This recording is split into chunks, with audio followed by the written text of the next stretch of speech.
Hey guys, আসসালামু আলাইকুম। আজকে আবারও ঘুরতে বের হয়ে গেছি বিকাল। তবে আজকে একটু দূরে ঘুরতে যাব, বাসার আশেপাশে নয়। আজকে যাব হচ্ছে সমুদ্র পাড়ে ঘুরতে। তো এইখানে আসার পর থেকে বা আসার আশেপাশেই ঘুরতেছিলাম।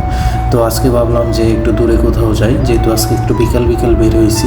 তাই আজকে সিদ্ধান্ত নিয়েছিলাম যে আজকে আমরা দূরে কোথাও যাব। তবে রুম থেকে বের হওয়ার সময় আমরা সিদ্ধান্ত নিয়েছিলাম যে আমরা আশেপাশে কোনো পার্কে যাব। তবে রুম থেকে বের হওয়ার পর আমরা সিদ্ধান্ত নিয়েছি যে আমরা আজকে ঘুরতে যাব সমুদ্র পাড়ে। তো যেই কথা সেই কাজ, একটা গাড়ি ভাড়া করে নিয়ে নিলাম 20 রিয়াল দিয়ে।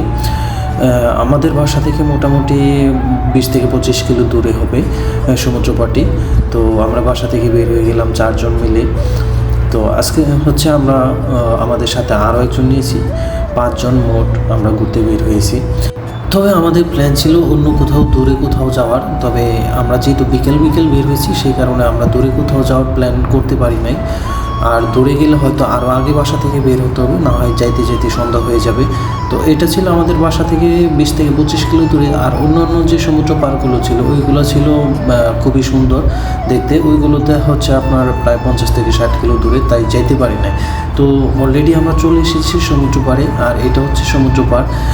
আর আমরা যখন সমুদ্র পাড়ে এসে পৌঁছেছি তখনই সূর্য ডুবো অবস্থা, তেমন একটা আলো ছিল না, প্রায় সন্ধ্যা ঘনিয়ে আসছিল। আর মোটামুটি সমুদ্রের পাড়টাও একটু ভালোই ছিল, একদম নিরিবিলি। এখানে বেশি কোনো মানুষের কোলাহল ছিল না। আমরা 5 জন মিলে এসে যে যার মতো করে ফটোশ্যুট করতেছিলাম, ভিডিও করতেছিলাম। তো আসলে এই জিনিসগুলো উপভোগ করার মতোই, যেহেতু বিদেশের মাটিতে সব কিছু হাতের নাগালে থাকে না। তারপরেও কাজ কাম বাদ রেখে ঘুরতে বের হওয়াটা সো টাফ। আর যেহেতু এখনও আমি কাজে লাগি নাই, যার কারণে আমার জন্য একটু ঘোরাটা একটু সহজ। আর আমার সাথে যারা আছে তাদের তো সবারই কাজ আছে, তাদেরকে নিয়ে সহজে বের হওয়া যায় না, তারা খুবই ব্যস্ত থাকে। আর সমুদ্রটা ছিল খুবই শান্ত, তেমন ঢেউ ছিল না, একদম নিরিবিলি। তো আমরা হচ্ছে এখন একটু সামনে যাব, এখানে একটু বিচের মতো আছে, ওইখানে যাব।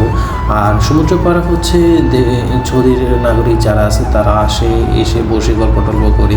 আর এদিকে 2 ভাই মিলে ঘোরা দৌড়াচ্ছিল, এগুলো দেখছিলাম, ভালোই লাগতেছিল। তো তারা খুবই এক্সপার্ট, খুব ভালো তাদের ব্যবহার, আচরণ। আর এদিক দিয়ে আমরা ভিডিও করতেছিলাম বিচের মধ্যে এসে। আর বিচের মধ্যে হচ্ছে আপনার বিভিন্ন মহিলারা এসে বসে গল্প করে তাদের হাজব্যান্ডের সাথে, বা তারা তাদের বাচ্চা কাচ্চা নিয়ে আসে ঘুরতে। তো এখন হচ্ছে আমি আমার ভিডিও করতেছিলাম, আমি বলতেছিলাম যে আমাকে ভিডিও করে দেওয়ার জন্য, বা আমরা ফটোশ্যুট করেছি। ওভারঅল সব কিছু মিলে আমাদের খুবই ভালো সময় কেটেছে। তবে আরও একটু ভালো সময় কাটতো যদি আমরা আরও বিকেল বের হতাম, আর একটু সূর্য থাকতে বের হতাম। কারণ আমরা যেহেতু সমুদ্র পাড়ে যাওয়ার সাথে সাথে কিন্তু সূর্য ডুবো অবস্থা ছিল, প্রায় এখন সন্ধ্যা ঘনিয়ে আসতেছে। বেশি একটা সময় এখানে উপভোগ করতে পারি নাই। তবে সামনে ইনশাল্লাহ আমরা দূরে কোথাও যাব ঘুরতে। আর এখন হচ্ছে আমাদের এখানে প্রায় রাত হয়ে গেছে। এখন আমরা হচ্ছে বাসার উদ্দেশ্যে রওনা দিব।